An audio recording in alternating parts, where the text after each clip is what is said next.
Welcome back sa aking YouTube channel para sa mga first time na panonood. Just click mo yung Jeremy's TV menu. Anyway guys, wala na ba ito libre lang, tulong na lang din sa kapwa. Alright, thank you very much po. So topic natin yun for today's reflection, araw ng linggo sa pangkaraniwang panahon. So ayon nito, ang ating pag-aaralan ngayon, ayon nito sa simbahang katoliko, yung gospel for today. So gaano mo ba kakilala ating Panginoong Yesus? Naniniwala ka ba sa Kanya? O dahil narinig mo lang, hindi mo naman talaga nakita, hindi ka naniniwala. So marami kasi ganun, di ba guys? Maraming ganun na to see is to believe. Lalo na sa ating mga Pilipino, mas maraming naniniwala kung nakita. Pero iba to, di ba? Iba yung pananampalataya na dapat nating gawin o dapat isa puso sa ating Panginoong Yesus. So, ang mabuting balita ay ayon sa Marcos chapter 6, verse 1 to 6. Ang sabi dito, guys. Noong panahon iyon, si Jesus ay nagtungo sa sariling bayan kasama ang kanyang mga alagad. Pagdating sa araw ng pamamahinga, nagturo siya sa sinagoga. Nagtaka ang maraming nakarinig sa kanya at nagtanong, saan siya nakakuha ng lahat ng iyan? Ano ang karunungan nitong ipinagkaloob sa kanya? Paano siya nakagagawa ng mga kababalaghan? So maraming katanungan, di ba? Hindi ba ito yung karpinterong anak ni Maria? At ang kapatid ni na Santiago, Jose, Judas, at Simon? Dito nakatira ang kanyang mga kapatid at na babae, hindi ba? At siya'y ayaw ng kilalanlin. Kahit sinabi ni Jesus sa kanila, ang propeta ay iginagalang sa lahat, liban lamang sa kanyang mga kababayan, mga kamag-anak, at mga kasambahay. Hindi siya nakagawa ng anumang kababalaghan doon, maliban sa pagpapatong ng kamay, ng kanyang kamay sa ilang may sakit, upang pagalingin ng mga ito. Nagtataka siya sapagkat hindi sila sumampalataya. So yun guys, napakalinaw, no? Ang tinutukoy dito, yung kanila mismong kababayan. So alam naman natin ang pinagmulan ng ating Panginoong Yesus ang mga lahi nila. Di ba? Bago pa siya bumaba dito sa lupa, yung mga Hudyo o mga Israelita.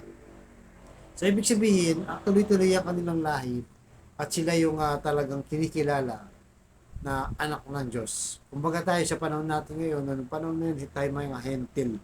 Hindi tayo Hudyo, sa labas tayo. Parang ganun ang lumalabas guys noong unang panahon. So, subalit lumaki nga, di ba, ang ating Panginoon Jesus kay Maria at kay Jose, di ba?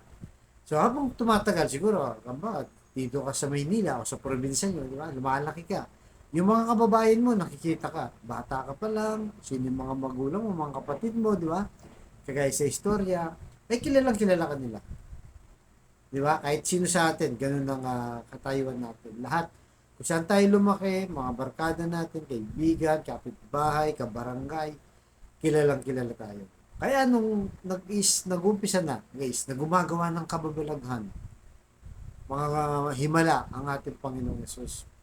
Ang daming nagtataka. Saan ba ito kumukuha ng kagalingan, di ba? Mga kababalaghan. Hindi ba anak ito ng karpintero? Di ba? Nilalait-lait pa sa Diyos, di ba? Hindi small-small pa siya kasi ganyan din sa atin, di ba? Pagka ang magulang mo, mangingisda lang o mga mababa lang, hindi walang pinag-aralan, hindi mayaman, ganun sinasabi, di ba, anak ka ng mangingisda o ng magsasaka. Usually, ganun tayo, di ba? O dito, sabi, di ba, anak siya ng karpintero at ang mga kapatid niya, ito, sila Santiago, sila Judas, sila Simon, nagtatanungan sila. Kasi hindi nila matanggap, di ba, na itong kababayan nila ay nagpapagaling, di ba? Kaya nga nagtataka ang ating Panginoong Yesus. Yung grasya, punong-puno ng grasya, himalasana sa kanila mismong kababayan. Subalit napigilan ng ating Panginoong Yesus.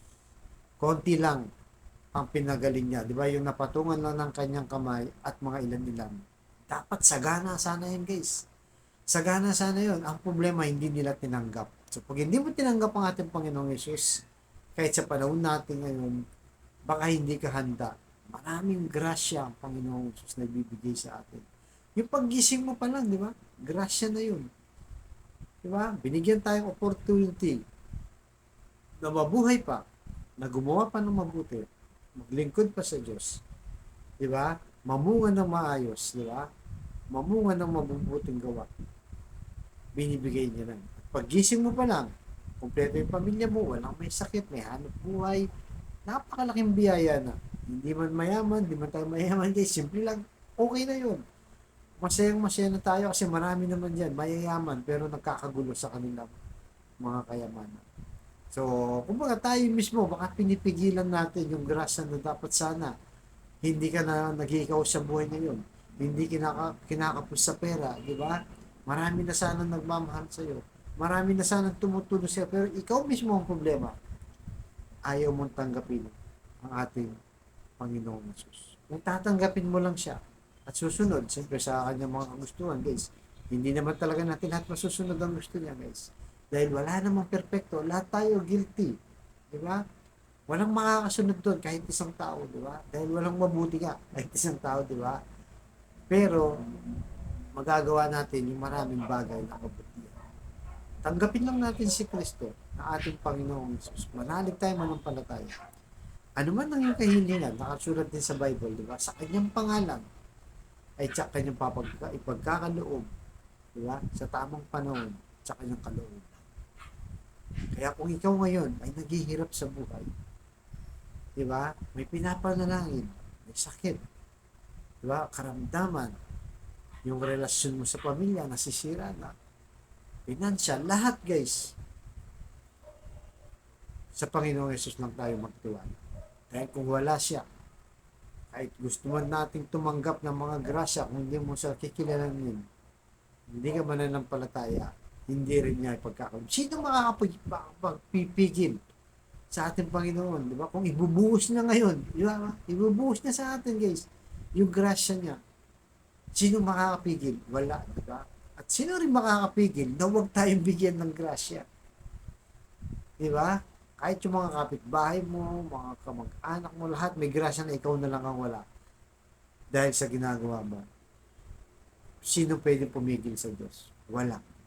So, sa Kanya lahat ng may control, sa Kanya tayo magtiwala, sa Kanya tayo manalig, kahit nasa Kanya lahat. Ang kailangan lang natin gawin ay makinig, manampalataya, di ba? At sundin ang Kanyang kalooban. Yun lang ang tanging paraan. Tanggapin natin siya. Hindi man natin nakita ngayon sa panahon natin, di ba? Mas matindi pa dapat ang pananampalataya na. Kasi sila mismo nakikita na. Naging kababayan na nila.